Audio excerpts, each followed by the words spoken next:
Hello and welcome to this discussion on the lower limb osteology.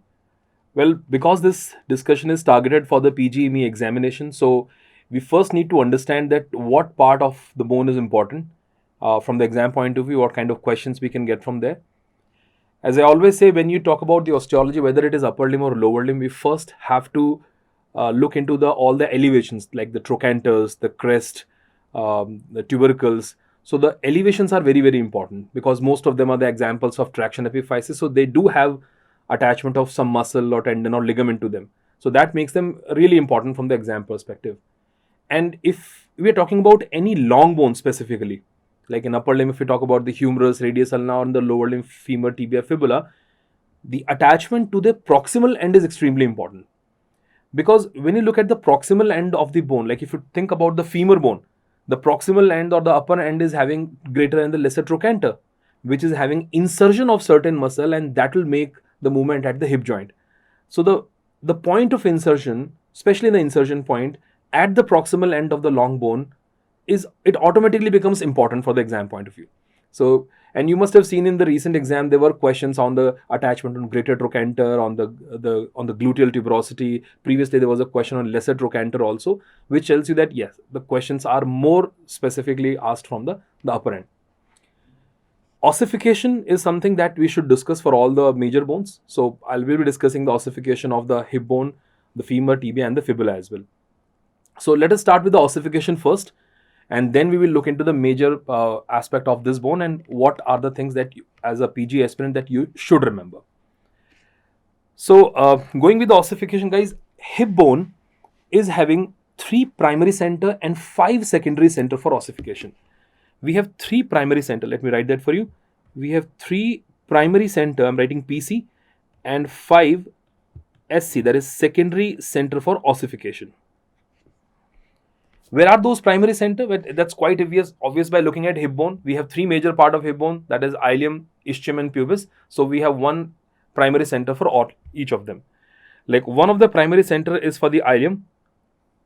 Now this primary center, I'm writing 1 PC, that is one primary center.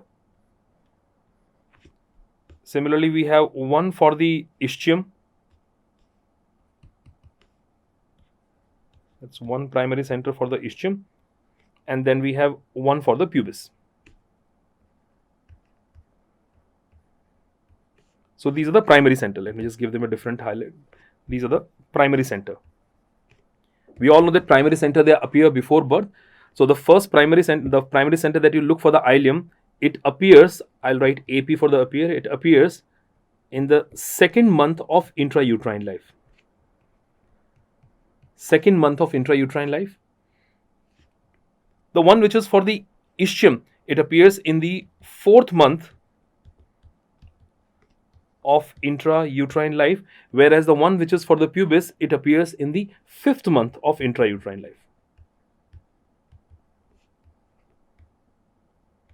So guys, this is about the primary center. 3 primary center, that is 2 month, 4 month, 5 month, 2, 4, 5. Then we said we have 5 secondary center for ossification. Now where those 5 secondary centers are, that's the first thing. Now we have 2 secondary center of ossification for the iliac crest. Let me highlight that for you. Now this here is the iliac crest. So we got 2 secondary center of ossification in the iliac crest. Let me just mark the 2 centers in there. Then we have 2 secondary center for the Y-shaped cartilage, which is present or going through the acetabulum, separating the 3 bones. So if I put it like this, let's say this is the Y-shaped cartilage present in this region. So we have 2 secondary center of ossification here as well. And then we have 1 secondary center of ossification for the lower margin of the ischium, or you can say the ischial tuberosity. This part here. So these are the 5 centers. What are the 5 centers? 2 for the iliac crest. We got 2 in that Y-shaped cartilages, which is separating the acetabular region, and then we have 1 for the lower margin of the ischial tuberosity. Let's find out when they appear and fuse. So the 2 center of ossification, the 2 secondary center, I'm writing 2 SC, 2 secondary center appears. They appears in the at puberty. Appears at the puberty, and I'm writing FS for the fusion, and they're fused by the age of 20 to 25 years. In fact, all the secondary centers for the hip bone that we will talk about, they will all appear at puberty, and more or less they will all fuse by the age of 20 to 25 only. So I need to write the same thing here as well. We got the two secondary centers for this Y-shaped cartilages through the acetabulum. Once again, it appears what? It appears at puberty. And there we go. The fusion is by the age of 20 to 25 years.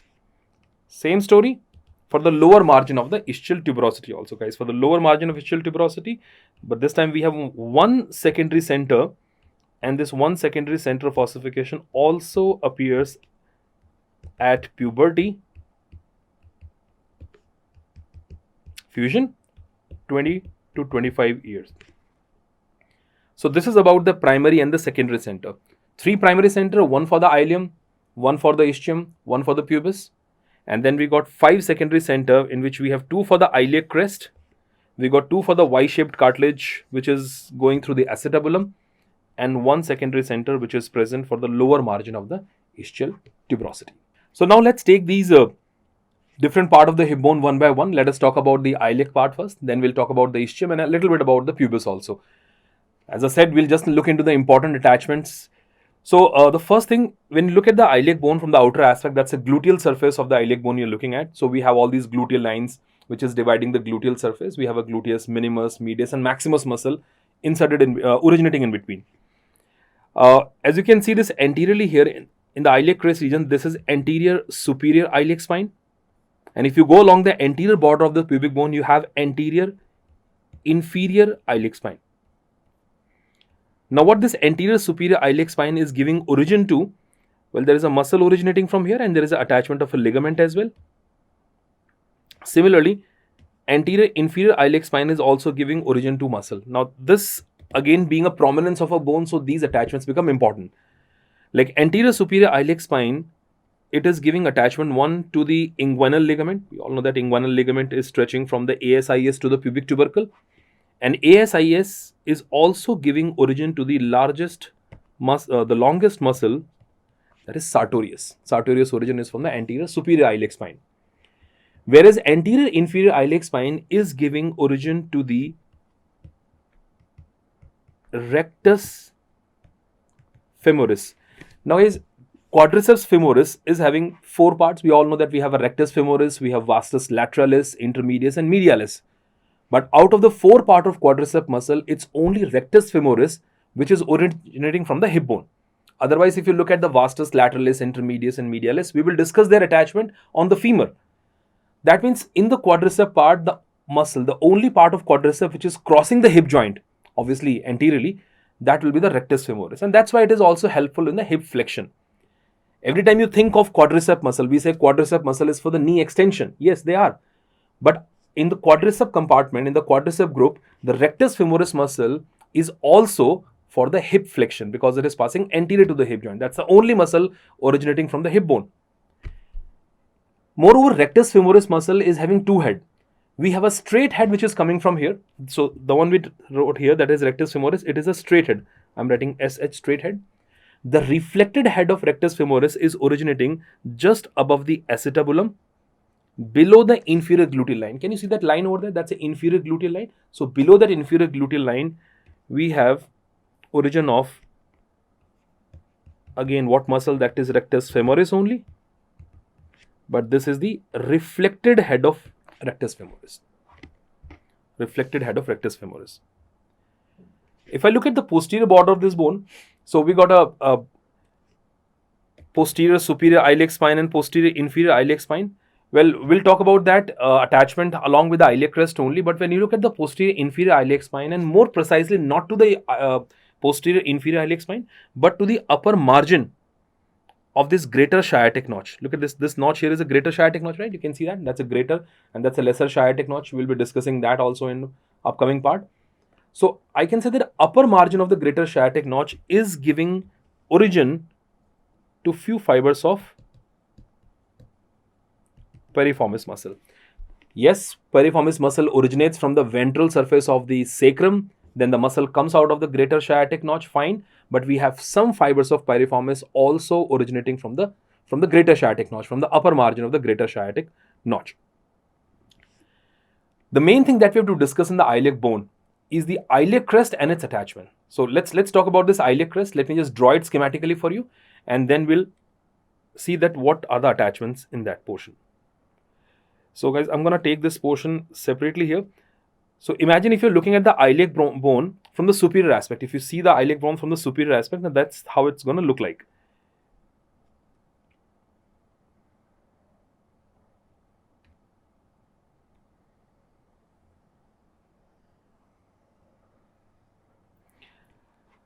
When you look at the iliac bone and from the superior aspect, let me just give you the orientation first. The way I drew it, the posterior is here, we got an anterior here, medial and lateral.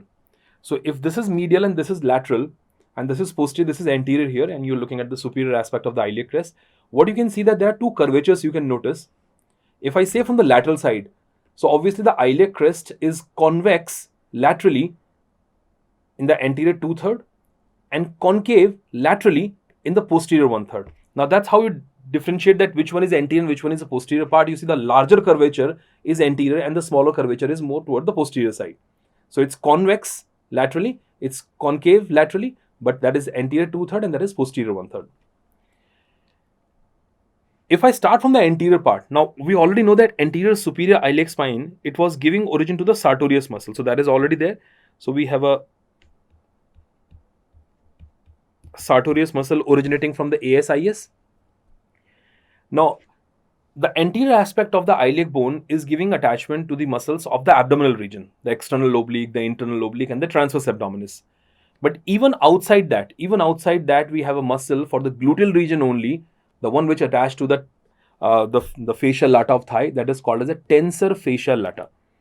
And I'm going with these color codes for the origin and insertion, guys. So on the anterior aspect, on the outer lip of this iliac crest, you will see the origin of this muscle, and that is a TFL, that is tensor fascia lata. After that, you will see three muscles of the abdominal region, the external oblique, the internal oblique, and transverse abdominis, in that sequence only, from outside to inside, from lateral to medial. But what we need to keep in mind is that external oblique muscle inserts on the iliac crest, and rest of the muscles are originating. In fact, if you go in the posterior part also, rest all the muscles here are originating except for external oblique. So what you will see that external oblique muscle will be seen inserted. I'm using a blue color for that, inserted. And more medial to that, we have internal oblique and transverse abdominis originating from the iliac crest, from the anterior 2/3 of the iliac crest. This is external oblique. This one is internal oblique, and this one here is the transverse abdominis, and I just highlighting the external oblique because it is the only muscle that you see originating from here. Still sticking to the anterior 2/3 only, let's go slightly more toward the posterior part. You will see along the outer aspect we have origin of muscle here and very much posteriorly here, and similarly along the inner aspect or the medial aspect also. Well, again, just apply some logic that what muscle would these be?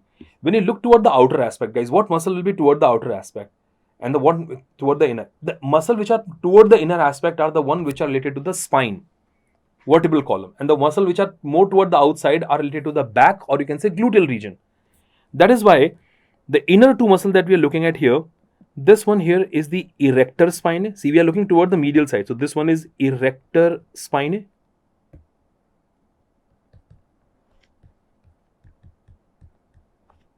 And more anteriorly here, this is the quadratus lumborum. So you can see both are responsible for the extension of the spine. So these are the muscle more toward the midline. They are the muscle which are responsible for the extension or related to the vertebral column. So obviously they are toward the inner aspect. When I think of the outer aspect, the muscle which are related here, well, the muscle that you see most posteriorly here is the gluteus maximus, one of the origin of gluteus maximus, and this one here is the origin for the latissimus dorsi. So if you can keep these four muscles in your mind, all you have to, it's very easy to decipher them.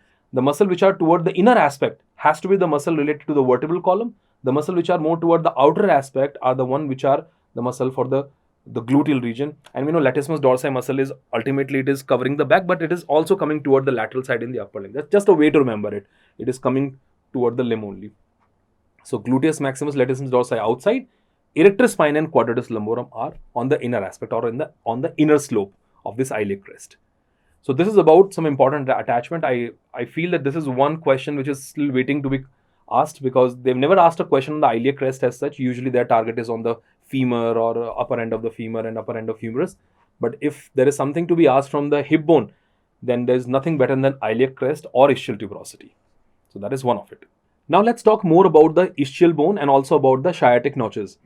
Now as you can see, the greater sciatic notch, that is a greater sciatic notch, and this is a lesser one. The greater and the lesser sciatic notch are separated by this very, very important landmark called as ischial spine. So this here is ischial spine, guys. And what this dorsal surface of the ischial spine is related to, when you look at the surface inside, the pelvic surface of the ischial spine, it gives origin to the levator ani muscle. It's one of the origin of the levator ani muscle inside. When you look at the relation, from the relation point of view, this ischial spine is giving passage to the pin structures. So you will have pudendal nerve, the internal pudendal vessels, and then the nerve to obturator internus, they're all related to it. Let me write that for you. What I'm saying, these are the pin structures, where the P stands for the pudendal nerve. The pudendal nerve block is done along this ischial spine only. I is for the internal pudendal vessels. Internal pudendal vessels. Internal pudendal artery is a branch from the anterior division of internal iliac artery, internal pudendal vessel. And N stands for nerve to the muscle, that is obturator internus muscle. And once again, to understand the reason that why do we have these structures in there, why they have to come out of the greater sciatic notch and enters into the lesser sciatic notch. Well, I already gave you the hint by saying that the inner aspect of the ischial spine gives attachment to levator ani. Now we know, guys, levator ani is a part of pelvic diaphragm. It's a part of pelvic diaphragm. So I can say somehow that pelvic diaphragm is somewhere in this region, obviously in the inner aspect. Now if pelvic diaphragm is there at that level, and then obviously it slopes down medially, that means that pelvic diaphragm which separates the pelvis and perineum situated at this point. Now pelvic diaphragm allows the structures like urethra, vagina, rectum to go through it.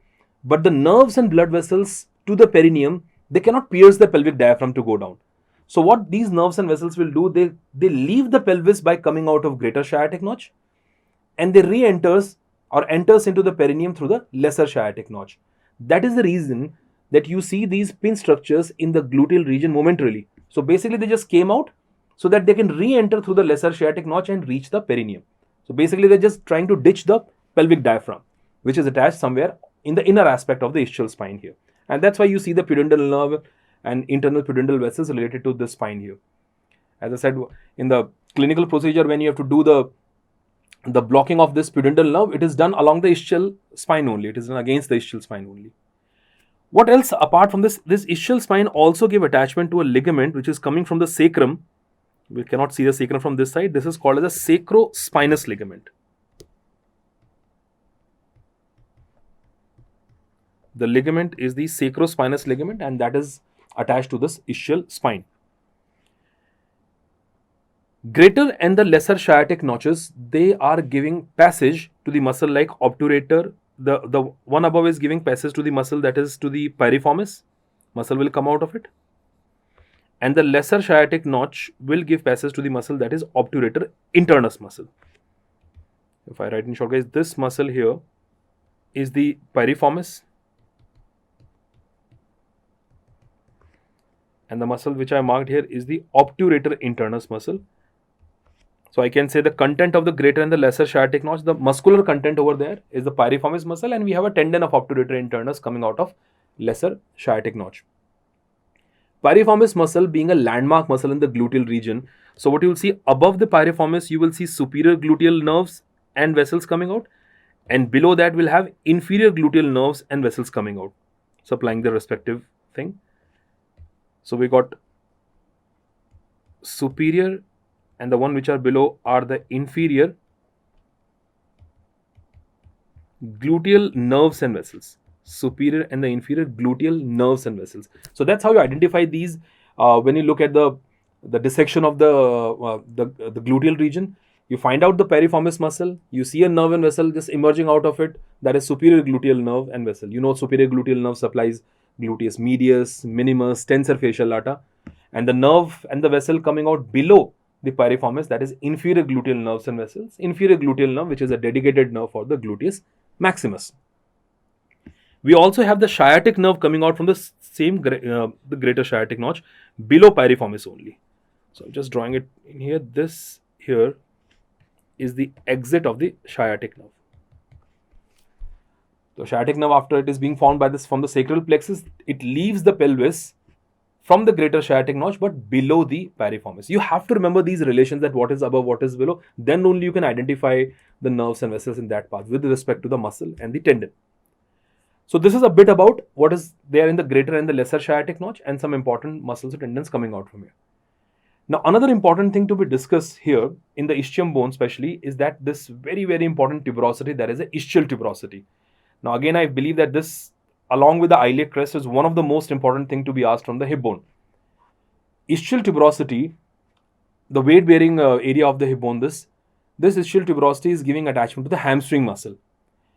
And you know, if you remember the attachment on the ischial tuberosity, that will also help you remember the innervation of these muscles in a way. I'll tell you how.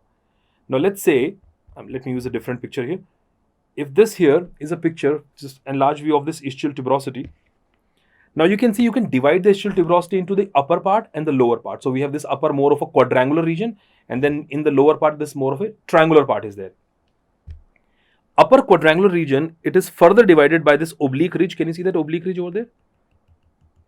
That is dividing it into the two parts. We have the superior lateral part and inferior medial part. That is superior lateral outside and this is inferior medial.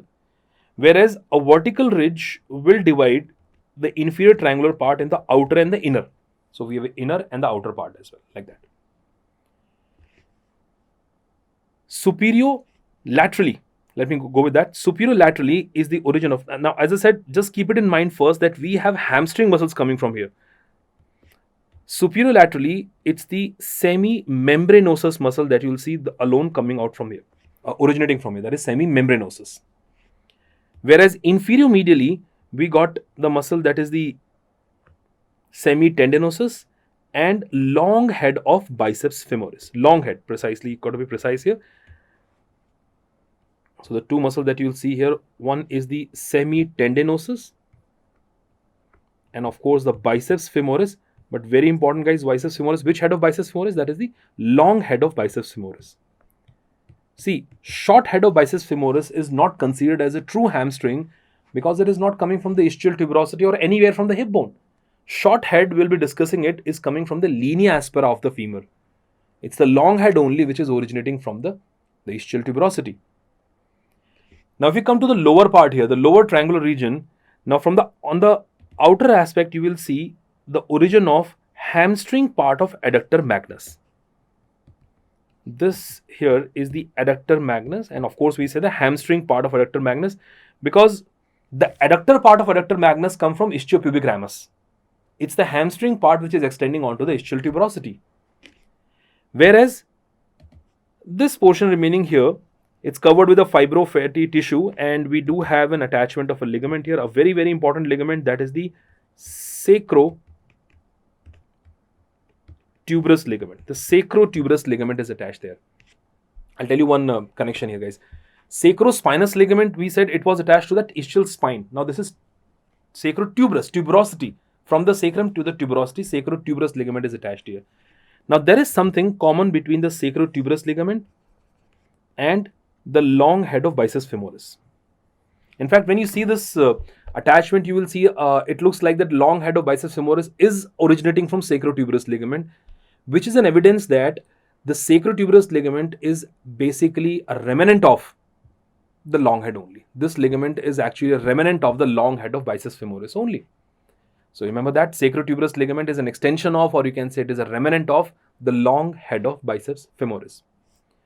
I also said if you remember these attachments, it will also help you remember the innervation also. Now we simply say that the hamstring muscles are supplied by the sciatic nerve, but we know that sciatic nerve is having two components. One is a tibial component and one is the common peroneal component.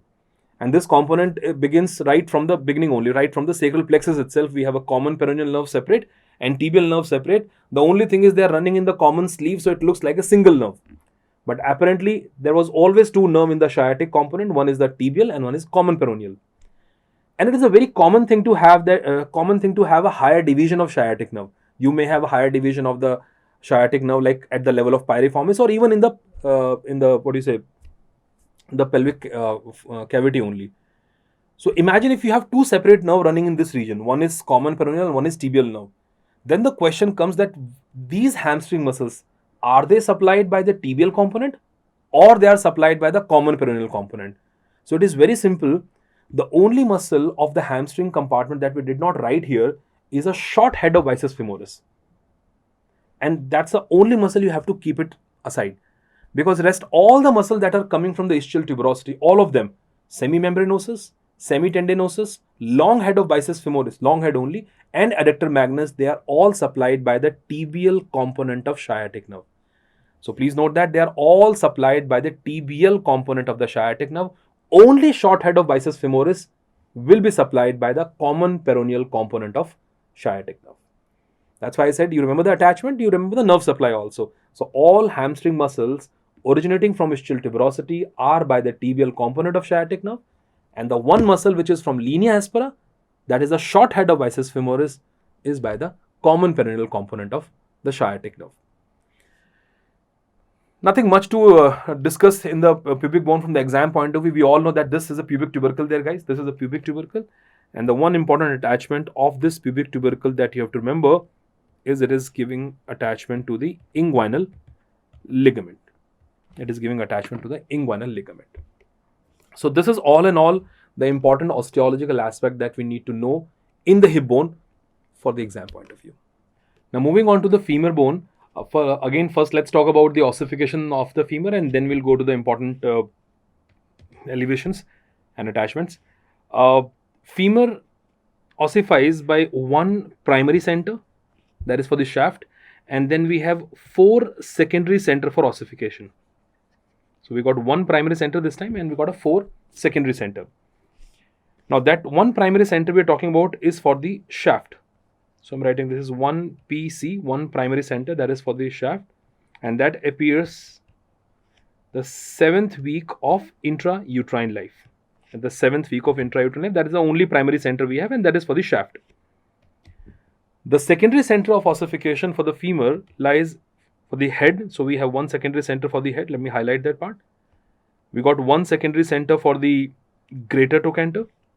One is for the lesser trochanter. And then the one is for the lower end of the femur. So I highlighted the secondary center of ossification for the femur. Let me start with this. So we got one secondary center. I'm writing 1SC, one secondary center for the head. And as you can see, this secondary center, this appears at the age of, at the first year only, first year after birth, and it fuses, F is for the fusion here, it fuses by the age of 18. Greater trochanter, another, we have one secondary center for the greater trochanter, which appears at the 4th year, and it fuses again by the 18th year. Similarly, for the lesser trochanter, again we got one secondary center for the lesser trochanter, and this appears in the 12th year, and it is fused again by the 18th. So when you compare the greater and the lesser trochanter, there's a huge difference between the appearance of their primary center, of these secondary centers. Now the interesting one is this lower end of the femur, because again we have one secondary center for the lower end of the femur, which appears more or less at the time of birth only, at the time of birth almost. So that is at the 9th month. So it appears at the 9th month, and it is fused by the 20th year. It is fused by the 20th year. So these are the secondary center of ossification, one for the shaft, and we got one for the head, one for greater trochanter, one for lesser trochanter, and one for the lower end of the femur. So this is a little bit about the ossification of the femur bone first. Now from here, let's move on to, as I said, the important elevations and the attachments. So guys, I'm going to discuss the upper end of the femur, which is probably the most important. I would say probably the most important osteology discussion in the lower limb is the upper end of the femur, looking at the previous year questions also. So we'll talk about the greater and the lesser trochanter attachment and other things there. Then we'll come into the shaft, on which the one thing we have to discuss is this linea aspera, the very, very important posterior border of the femur, which is having loads of muscle attached to it, the linea aspera. So as I said, first let us talk about the upper end. So first look at the upper end of the femur. Now, when you look at the upper end of the femur, the first question is if you're looking at the anterior or the posterior view. Is this the anterior or the posterior view? And the way to look at it is by looking at this line in between. Now, from the greater to the lesser trochanter, if you can see this line over there, this line is called as intertrochanteric line. This is intertrochanteric line. If you turn this and you see it from the posterior aspect, it will be intertrochanteric crest. Let me show you that first and then we'll look at that now. Now you're looking at the posterior aspect. Now there is no line over there. There's an elevation which is stretching between the greater and the lesser trochanter, and that is intertrochanteric crest.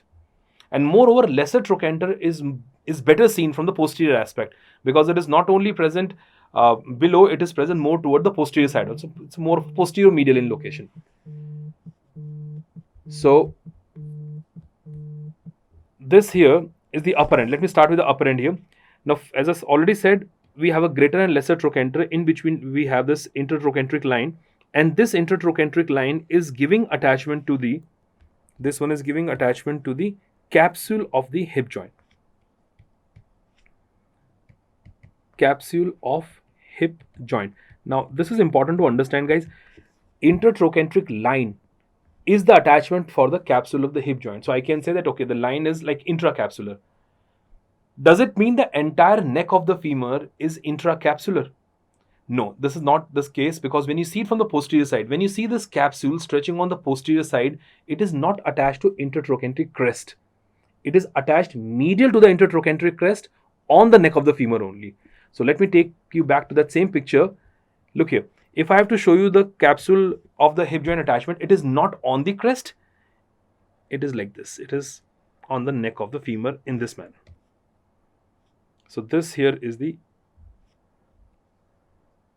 capsule.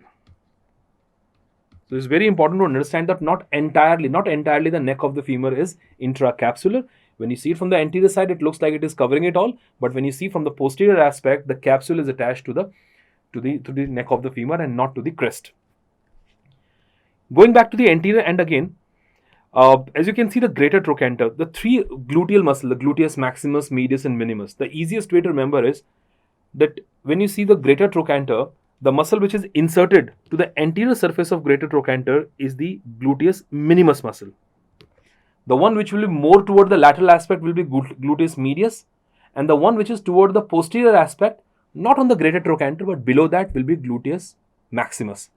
So in the gluteal muscle, when you look at the upper end of the femur, you should go like minimus in front, medius on the side, that is laterally, and maximus is on the posterior aspect. So when looking at the greater trochanter from the anterior end, this here is the insertion of gluteus minimus.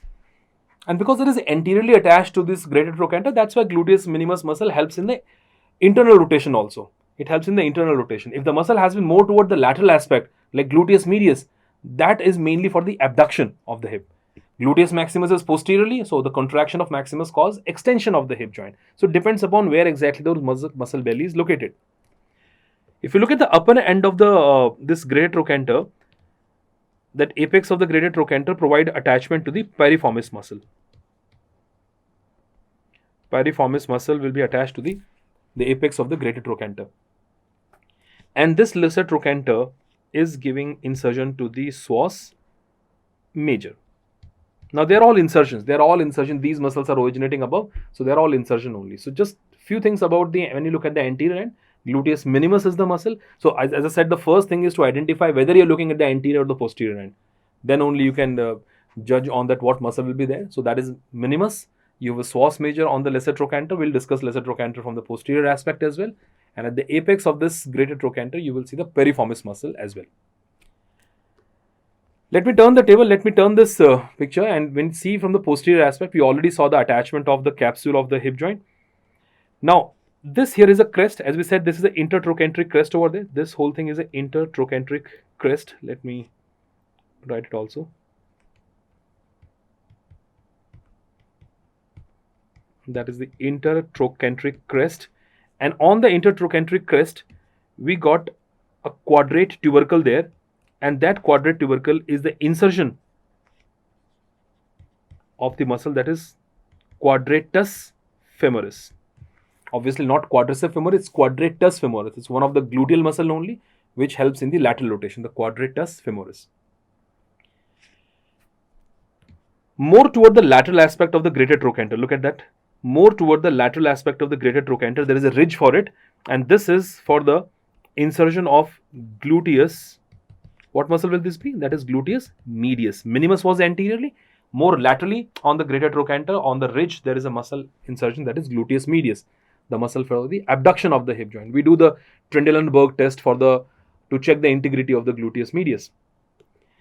And now coming to this lesser trochanter, as we already saw on the lesser trochanter, we said psoas major, guys. Below the psoas major muscle, if you go along with it, you can see a line extending downward in this manner. And this is the insertion of the pectineus muscle. That is the insertion of the pectineus muscle. Now, so something very important coming up here. When you look at the posterior aspect of the upper end of the femur, and you go beyond this intertrochanteric crest, you will see two lines or two elevations there. The one which is extending below this lesser trochanter and running toward the posterior border of the femur only, that is for the pectineus attachment, pectineal line is there. And look at this lateral one, which was very recently asked in the exam. This is the gluteal tuberosity. This is a gluteal tuberosity, and gluteal tuberosity, this whole thing will give insertion to the gluteus maximus. This give insertion to the gluteus maximus. I repeat again, minimus was on the anterior end of the greater trochanter, medius was toward the lateral side of greater trochanter, maximus not to the greater trochanter, but yeah, it is on the gluteal tuberosity, which is on the posterior aspect. So I can say maximus is on the posterior side, and that's why it is for the extension. So what you see, this gluteal tuberosity, which is giving insertion to gluteus maximus, and this pectineal line for the pectineus, they converge. As you can see, they're converging downward here, and they more or less kind of meet with each other, not meeting exactly. They are the one which will continue with the medial lip and the lateral lip of linea aspera.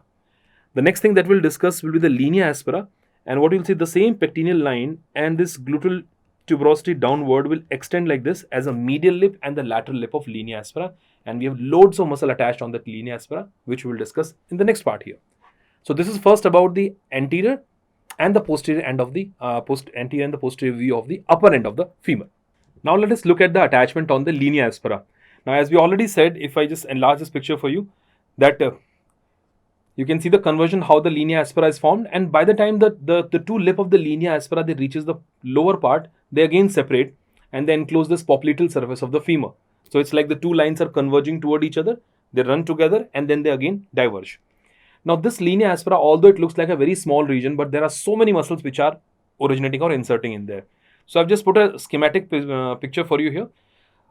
Exactly trying to replicate this. Let's say these two black line here represents the margins of the linea aspera, and we have all these muscles which are attached in between.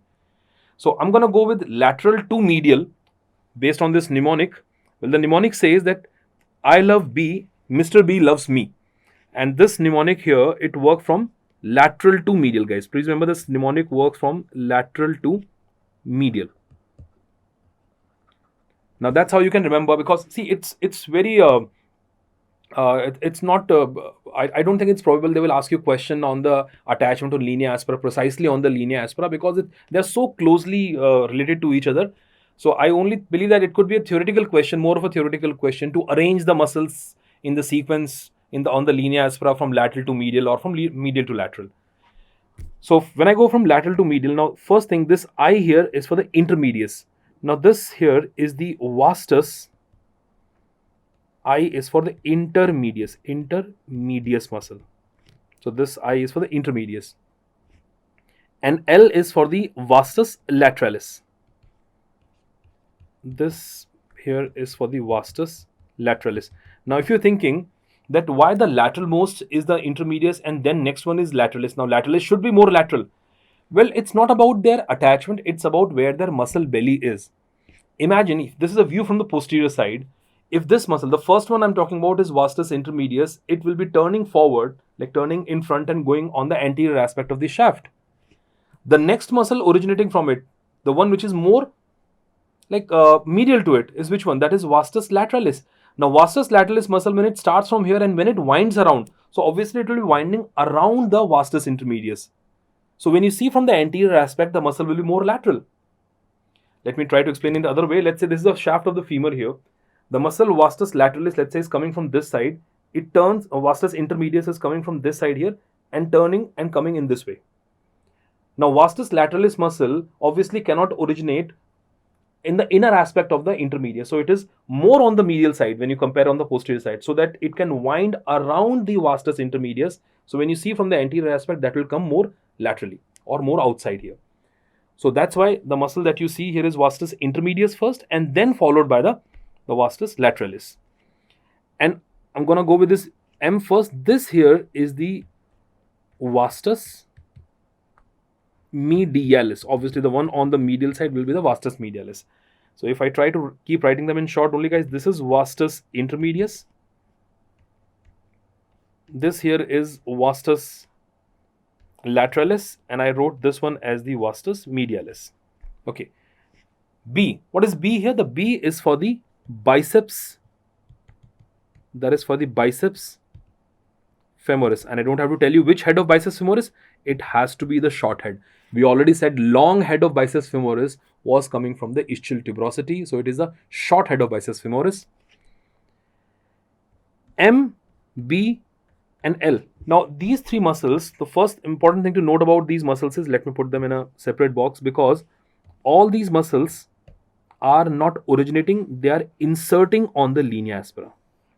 Rest muscles are originating. Look at all the intermedius, lateralis, biceps, and all these muscles are originating. I drew it with the red color. But look at these three muscles with the blue color here in the sequence from lateral to medial side. If we go, these are three adductors. M is for the magnus, so this is adductor magnus. B is for the brevis, that is adductor brevis. And L is for the longus, that is adductor longus. But important thing, they are all inserting. They are originating from where? They are originating from the pubic bone and ischiopubic ramus. They are inserting here. So this is adductor magnus. It's a long muscle that you will see coming all the way to adductor tubercle. There's a tubercle which is present on this side, on the medial side of this condyle, epicondyle. This is called as adductor tubercle. So this is the point till where the adductor magnus, that's the lowest attachment of the adductor magnus, the adductor tubercle. Then this one here is adductor brevis, and then this one is adductor longus. And then obviously medial most we already saw, that was the vastus medialis muscle. So as I already said, chances of getting this as an image based question is really low, but yes, they definitely can ask you this question, that what is the sequence of the muscle attachment on the linea aspera, lateral to medial or from medial to lateral. So remember this mnemonic, this is sorted out.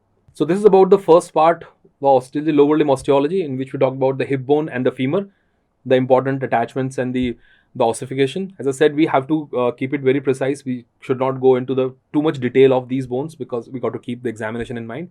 In the second part video, we'll be talking about the tibia fibula, again the important attachment and ossification, and then we're looking at the foot also. Again, we don't have to remember all the attachments of the muscles of the foot. We just have to remember that major ligaments or the grooves or the canal or the insertions on the lateral and the medial aspect of the foot bone. So see you in the second part.